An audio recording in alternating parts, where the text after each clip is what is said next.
استاد ډېره جالبه موضوع ده. زه دلته لږ مصروف وم، ډېره زما دپاره ډېره دلچسپه ده. غواړم په دې باندې لږ تم شم او لږ درته بحث وکړم که اجازه راکوئ. ولې په یوه ټولنه کې او په یوه کور کې د خاوند او مېرمنې ترمنځ تاوتریخوالی رامنځته کېږي؟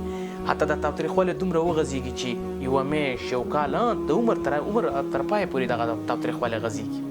همدا لامل څه دی؟ ولې موږ له دغسې تاوتریخوالي سره مخ کېږو؟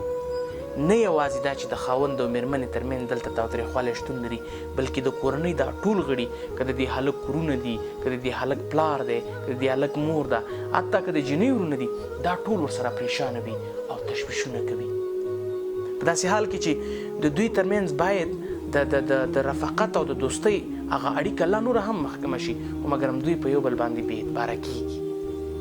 او د خاوند او مېرمنې ترمنځ دلته ډېره لویه ستونزه راولاړېږي او د دواړو ترمنځ ډېر لوی تاوتریخوالی په کورنۍ کې رامنځته کېږي. عمده لامل یې څه دی؟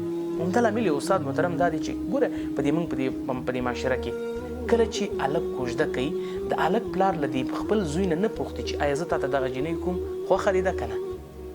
دوهم، کله چې دغه جینۍ یو هلک ته ورکول کېږي، د دې جینۍ پلار یا مور له دې جینۍ نه پوښتي چې زه تا دغه هلک ته ورکوم، خوښ دې دی که خوښ دې نه دی؟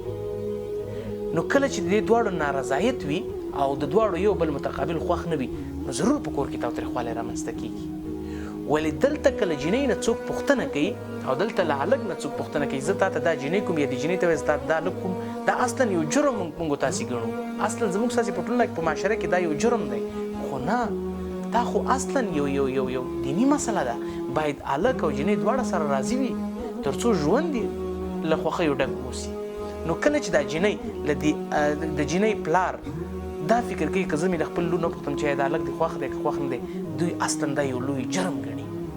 نو بیا یې لامل هم همدا یي چې کله دوی سره واده وکړي، نو هغه واده یعنې هغه په کورنۍ کې ژوند ډېر له تریخوالي سره مخ وي، ډېر سخت تاوتریخوالی په کورنۍ کې وي.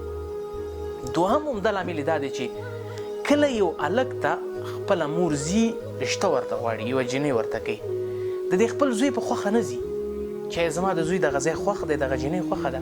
هغوی دا فکر کوي چې نه، زه داسې یو جینۍ مې د خپل زوی ته کومه چې هغه په کار کې برجسته وي، هغه ښه کار وکولی شي، هغه مثلا ښه ډوډۍ پخه کړي.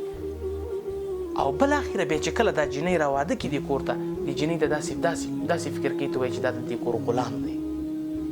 او دوی دا فکر کوي چې نه، دا جینۍ دلته زما انګور نه ده، دا زما د بچي ښځه نه ده، دا زما د بچي عزت نه دی، دا په دې کور کې زما سره یو غلام دی، زه چې څه ورته وایم هغه به یې مني. نو اخر خو هغه هم انسان دی، هغه هم په دې کور کې ژوند کوي، لوی د پلار کور یې ته پرېښی، ستا ته راغلی، ستا د بچي، ستا د کورنۍ، ستا د ټول فامیل احترام لري. خو مګر هم ته ورته داسې فکر کوي چې دا ستا کور ته یو غلام راغلی دی. نو ځکه خو بیا ستا د بچي د هلک او د دې مېرمن دواړو ترمنځ د تاوتریخوالي هغه لړۍ غځېږي.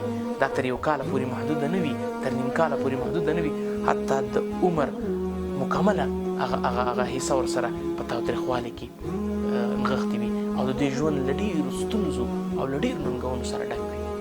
او دا یوازې نه ده چې د دوی دواړو ترمنځ دغه تاوتریخوالی شتون ولري د خاوند او مېرمنې ترمنځ، حتی دغه تاوتریخوالی کله په کورنیو هم تبدیلیږي، حتی کله که تاسې موږ ته شهیدانو په قومونو هم سره بدل شوي.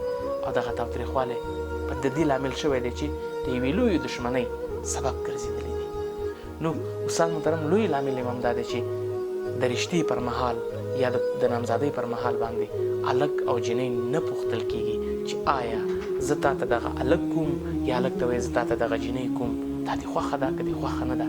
که چېرته د دواړو رضایت موجود وي، خو ژوند دې ضرور له خوشحالیو ډکېږي، ژوند دې ضرور له خوښیو ډکېږي.